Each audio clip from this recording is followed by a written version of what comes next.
رمز گوشیم یادم رفته 1 ماه بعد تو خواب یه دختره اومد رمز رو بهم گفت. از خواب پا شدم زدم دیدم درست در اومده. شاید خودت یادت اومده. کی میدونه؟ فاتیش. من خواب دیدم یکی دختره بهم شماره داد ولی آخر شمارهش یادم رفته بود. نکردم مثل خر 2 تا عدد رندوم بزنم سیف کنم ببینم کسی هست یا نه. امتحان نکردم ولی شمارهش ایرانسل بود. جن عاشقم شده. خیلی حس بدی داشت ولی الان دعا اینا نوشتم واسم بهترم. منم این چیزا رو شنیدم و دیدم کسی که براشون این اتفاق افتاده. دونه جای عجیبیه. خواب میدیدم یه جن از بدنم لذت میبره، چنگ میزنه، اذیتم میکنه. بعد که بیدار شدم چند جا از بدنم کبود بود. این ترسناکه. این خداییش ترسناکه. ببینی خواب بیدارش میبینی what the fuck شده براتون تا الان ندونید بدنتون به کجا خورده و زخم شده؟ خیلی چیز عجیبیه. اتفاقایی که برام میخواست بیفته رو از قبل حس میکنم. سگام قبل از که زلزله بیاد اسم شوخی میکردم. منم بعضی وقتا خواب میدیدم بعد مثلا تعبیرش دقیقاً در میومد. یه چیزایی البته بعضی شانسیه بعضیش خواب. I don't know. هر کی یه اعتقادی داره. شبا یکی سقف راه میره یا یکی در گوشم با هم حرف میزنه.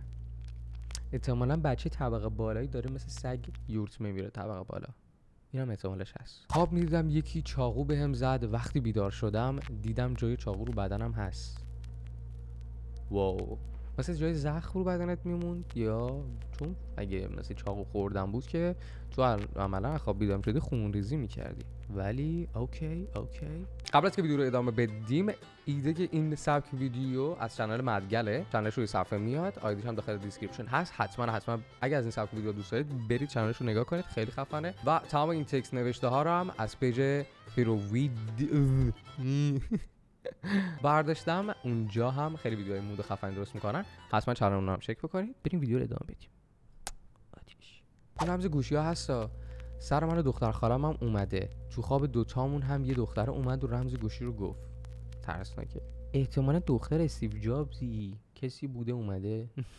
نمیدونم. شاید خودتونید بعد مثلا یهو تو خواب مغزتون یادش اومده بعد به یه تصویر به یک شکلی اومده به شما اینو رمز گفته. ولی نایس. چطوری رمزتون یادتون میره؟ ساعت 5 صبح پا شدم حس کردم یه چیزی پشت سرمه. بدون هیچ چیزی تو ذهنم اسرائیل میگذشت.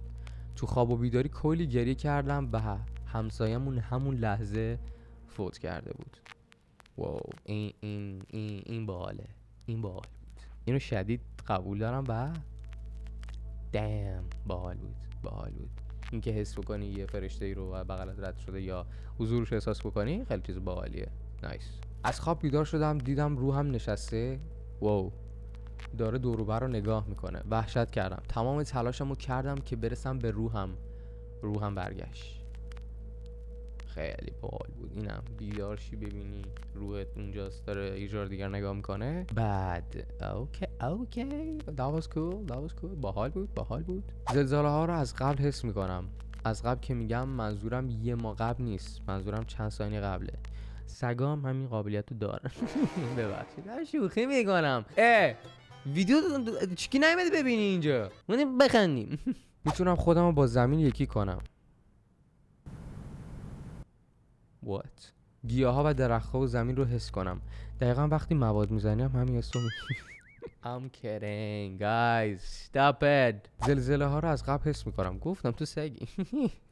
من نه ولی مامانم اینجوریه که امشب خواب یکی رو میبینه به فرداش همون کسی که خوابش رو دیده میمیره. damn. این چیز باحال بود. منم یه بار خواب یکی رو دیدم که با هم دیگه داشتیم میرفتیم یه جایی، بعد وایساده بود داشت گریه میکرد و اذانم داشت میگفت. بعد طرفتم مثلا پرسیدم تعبیرش این بود که مثلا آره یکی فوت میکنه. بعد هفته بعد پدرش فوت کرده بود بنده خدا. یعنی هفته قبلش پدرش فوت کرده بود، من خبر نداشتم. 15 شب یک خواب رو مثل سریال دیدم. جداً قسمت داره. و هر شب ادامه اون رو میدیدم.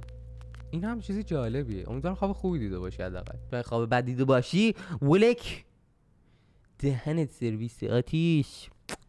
نمیدونم تا چه حد درسته ولی وقتی چشمام رو میبندم میتونم خودم رو از جهتهای دیگه ببینم و سر این قضیه رفتیم دکتر. واو.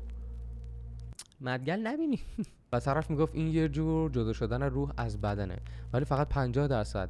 و خب میگفت چیزی که میبینی رو بکش و با عکسی که اون ازم میگرفت یکی در میومد. حتی وقتی چشامو بسته بودم کلاهمو بدون اینکه از قبل دیده باشم عوض میکردن و من رنگ کلاه رو درست میکشیدم و گفت خیلی کم پیش میاد این شکلی بشه، ولی شاید تو میتونی بخشی از روحت رو از بدنت جدا کنی.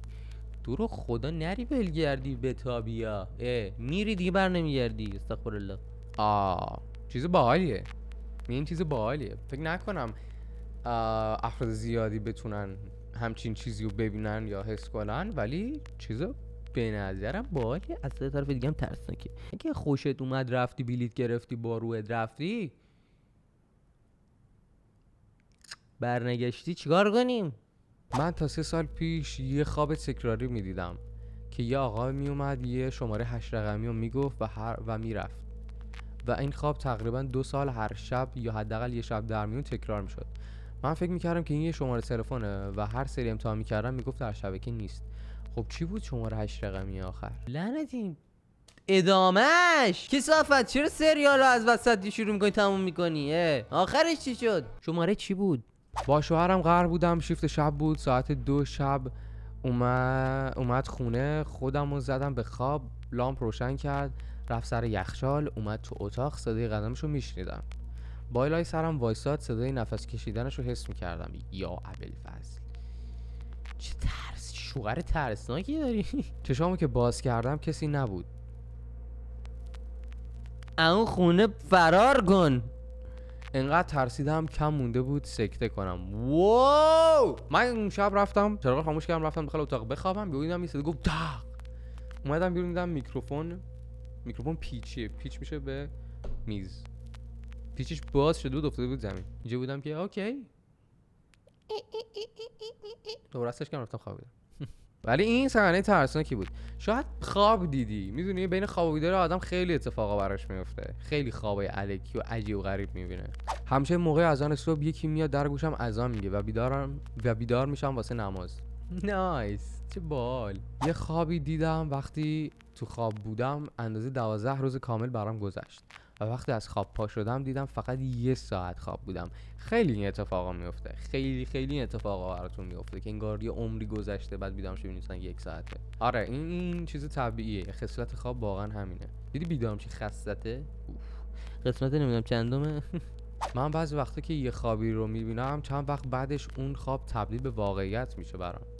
جالبه، نایس. که من خیلی ها رو شنیدم که اینطوری میشن، به این اتفاق میگن دژاوو. این دژاوو نیست. دژاوو این که یه صحنه رو انگار مثلا از قبل دیدی یه جا میشینی یکی میزنه رو میز میگه چطوری آتیش، بعد همون موقع مثلا یه لامپ میترکه و انگار احساس میکنی این اتفاقی یه بار قبلا دیدی. اون بهش میگن دژاوو. یعنی وقتی تو خوابی روحت در زمان سفر میکنه.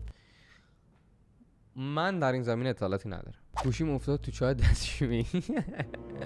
پیش میاد خیلی بده. یکی انگشترت بیفته، یکی هم کیف پولت بیفته. این اتفاق خیلی بده. ساعت 4 صبح تب کرده بودم، کسی خونه نبود.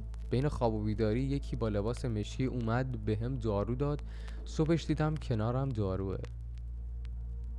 دوباره دزد اومده دید داغونی پاره، گفته گناه داره، این داره میمیره. بذار من یه 2 تا دارو به این بدم. ویدیو جالبی بود، عجیب بود، بعضش ترسناک بود، بعضش نبود. حتما تو کامنت برام نظرتون رو بنویسید. از این سبکو دوست دارید باز ببینید یا نه؟ میبینم تو تا بعد بابا.